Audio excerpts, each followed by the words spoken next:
Hello everyone, welcome to my YouTube channel के English world. आज हम 20 स्पोर्टिंग एरर्स करेंगे। Let's start. Each of the students have submitted their assignment on time.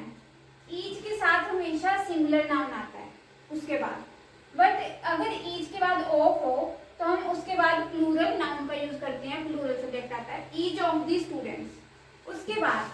But अगर हमें verb चाहिए ना, verb हमेशा जहाँ पे सिंगुलर आती है, इसीलिए जहाँ पे हैज आएगा।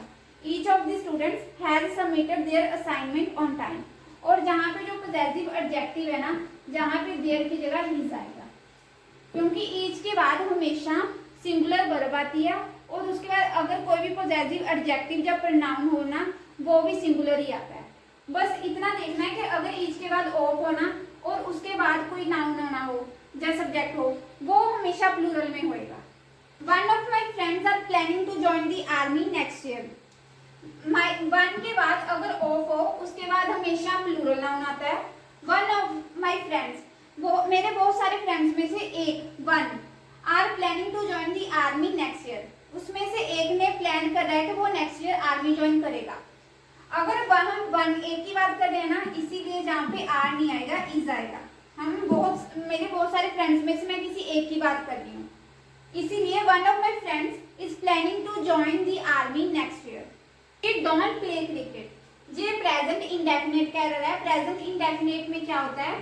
सब्जेक्ट प्लस वर्ब की first form S E S plus object. ये प्रेजेंट इंडेफिनिट का स्ट्रक्चर है। सब्जेक्ट के साथ वर्ब की फर्स्ट फॉर्म आती है और उसके साथ एस और ई एस आता है और फिर ऑब्जेक्ट आता है। अगर तो सब्जेक्ट सिंगुलर हो तो फिर हम वर्ब की फर्स्ट फॉर्म के साथ एस और ई एस लगा देते हैं। बट अगर सब्जेक्ट प्लूरल हो जहाँ फिर फर्स्ट पर्सन हो, फिर हम वर्ब की फर्स्ट फॉर्म में के नहीं लगाते हैं, इट मीन्स वर्ब की base form. She don't play cricket. अब शी क्या है? सिंगुलर सब्जेक्ट है ना, इसीलिए जहां पे डोंट नहीं आएगा, डजंट आएगा। शी डजंट प्ले क्रिकेट, वो क्रिकेट नहीं खेलती। अगर जहां पे आई होता, फर्स्ट पर्सन होता, फिर हम लिख सकते थे आई डोंट प्ले क्रिकेट। अगर जहां पे प्लूरल सब्जेक्ट होता, वी डोंट प्ले क्रिकेट, तब भी ठीक था। बट जहां पे शी सिंगुलर सब्जेक्ट है, इसीलिए हमने डजंट लगा दिया। She is senior then her sister in school. कुछ वर्ड्स ऐसे होते हैं जिसमें हम उसके साथ देन नहीं लगाते, टू लगा के कंपैरिजन करते हैं, जैसे सीनियर, जूनियर, सुपीरियर, इंफीरियर, इन सब के साथ टू लगता है, इसीलिए जहाँ पे देन नहीं आएगा, टू आएगा। She is senior to her sister in school. He has been working here since 5 years। वो 5 साल से जहाँ पे काम कर रहा है, मतलब उसने 5 साल पहले जहाँ पे काम करना शुरू किया था और अब भी कर रहा है। जहाँ पे जो 5 years है, ये हमें ड्यूरेशन ऑफ टाइम बताते हैं, ना कि स्टार्टिंग पॉइंट ऑफ टाइम। इसीलिए हम यहाँ पे सिंस की जगह फॉर लगाएंगे, क्योंकि फॉर है, उसको हम पीरियड ऑफ टाइम के लिए यूज करते हैं।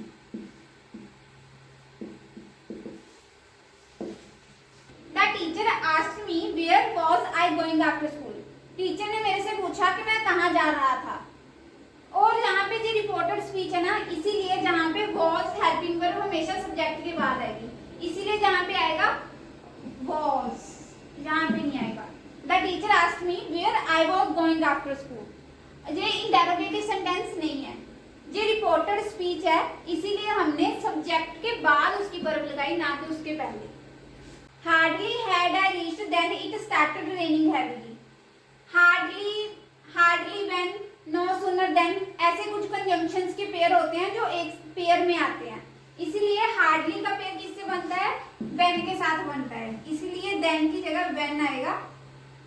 Hardly had I reached when it started raining heavily. जैसे ही मैं पहुंचा, तेज बारिश शुरू हो गई। No sooner had he entered when everyone stood up respectfully. हमने पिछले सेंटेंस में भी देखा था कि हार्डली के साथ व्हेन आया था। ऐसे कुछ कंजंक्शंस के पेयर होते हैं, ऐसे नो सूनर के साथ देन आता है। और ये सेंटेंस नो से शुरू हुआ है ना, मतलब नेगेटिव वर्ड से शुरू हुआ है ना, इसीलिए जहाँ पे इन्वर्जन का केस बनता है। इन्वर्जन के केस में हेल्पिंग वर्ब है ना, वो सब्जेक्ट से पहले आ जाती है, इसीलिए जो हैड है वो ही से आगे आ रखा है। No sooner had he entered आएगा, देन आएगा, क्योंकि नो सूनर का पेयर किसके साथ होता है, देन के साथ। No sooner had he entered then everyone stood up respectfully. If I was you I would accept the offer immediately. अगर मैं तुम्हारी जगह होता तो मैं ऑफर को इमीडिएटली एक्सेप्ट कर लेता। ये कंडीशनल सेंटेंस है, इसमें was की जगह जहाँ पे वर आएगा। If I were you I would accept the offer immediately, जहाँ पे जो वर है वो वर्ब की सेकंड फॉर्म का काम कर रहा है और इसके बाद हमेशा would plus base form of verb आती है। अगर इसकी जगह कंडीशनल सेंटेंस टाइप 3 का होता तो हम उसमें if plus subject plus had plus verb की थर्ड फॉर्म लगा के अब नेक्स्ट वाले क्लॉज में हम उसके साथ हैड प्लस वर्ब की थर्ड फॉर्म लगा देते। He prevented me to enter the room yesterday। यहाँ पे ये फिक्स्ड प्रेपोजिशन कह रहा है, प्रिवेंटेड के साथ हमेशा फ्रॉम आता है, टू नहीं आता, फ्रॉम। और प्रेपोजिशन के बाद अगर कोई वर्ब आती है ना तो वो आईएनजी फॉर्म में आती है, इसीलिए एंटर की जगह आएगा entry. He prevented me from entering the room yesterday। हमेशा प्रिवेंटेड के बाद फ्रॉम आता है, फिक्स्ड प्रेपोजिशन फ्रॉम, और फ्रॉम प्रेपोजिशन है, उसके बाद अगर कोई वर्ब आएगी तो वर्ब की first form plus ING form में आएगा। She insisted to go alone at night। insisted के साथ हमेशा फिक्स्ड प्रेपोजिशन ऑन आता है और प्रेपोजिशन के बाद कोई वर्ब आती है तो वो आईएनजी फॉर्म में आती है, इसीलिए जहाँ पे ऑन गोइंग आएगा। She insisted on going alone at night। He is good in mathematics। जहाँ पे गुड के साथ हमेशा एट आता है, जैसे कि बार हम बोल रहे थे I am good in English, ऐसे कुछ नहीं होता, हमेशा गुड के साथ एट लगता है। He is good at mathematics। The furniture are very expensive in this shop nowadays। जो फर्नीचर है ये अनकाउंटेबल नाउन है, हमेशा अनकाउंटेबल नाउन के साथ सिंगुलर वर्ब आती है, इसीलिए जहाँ पे हम इज लगाएंगे। The furniture is very expensive in this shop nowadays। हमेशा अनकाउंटेबल नाउन के साथ सिंगुलर वर्ब आती है। Mathematics are my favourite subject. Mathematics मेरा फेवरेट सब्जेक्ट है। अब सब्जेक्ट तो एक है ना, हम एक सब्जेक्ट की बात कर रहे हैं मैथमेटिक्स की, इसीलिए हम यहाँ पे इज लगाएंगे। इज वर्ब आएगी सिंगुलर वर्ब। जैसे फिजिक्स हो गया, वो सब्जेक्ट तो एक ही है ना, उसके पीछे वैसे ऐसा लगता है जो सिंगुलर ही है। The news was shocking for everyone. जहाँ पे जो न्यूज है ये अनकाउंटेबल नाउन है, अनकाउंटेबल नाउन के साथ हमेशा हम सिंगुलर वर्ब का यूज करते हैं, इसीलिए यहाँ पे वाज आएगा। The news was shocking for everyone. I prefer tea than coffee. कुछ वर्ड्स ऐसे होते हैं जिनके साथ हमेशा टू आता है, अगर हमने किसी दो चीजों में कंपैरिजन भी करना हो। प्रेफर के साथ हमेशा हम टू का यूज करते हैं। I prefer tea to coffee. और कौन से ऐसे वर्ड्स हैं हमने देखा था, प्रेफर हो गया, सुपीरियर हो गया, इंफीरियर हो गया, इन सब के साथ हम टू का यूज करते हैं।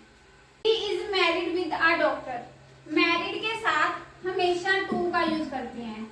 He is married to a doctor. The sceneries of Kashmir are beautiful in winter.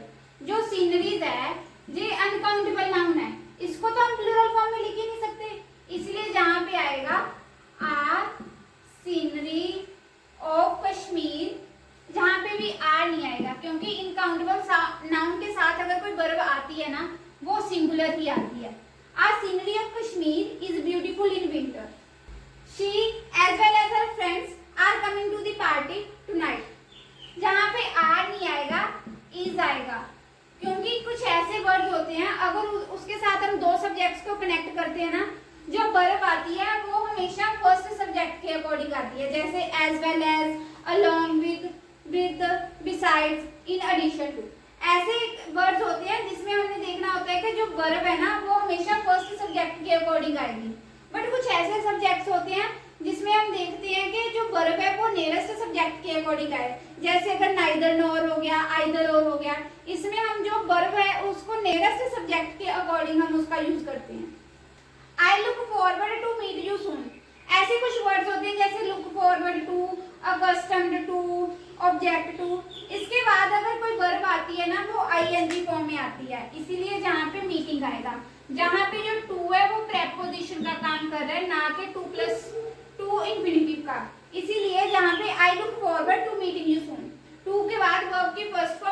ing आएगा। Thank you for watching this video. Please like and share the video and subscribe my channel KK English World.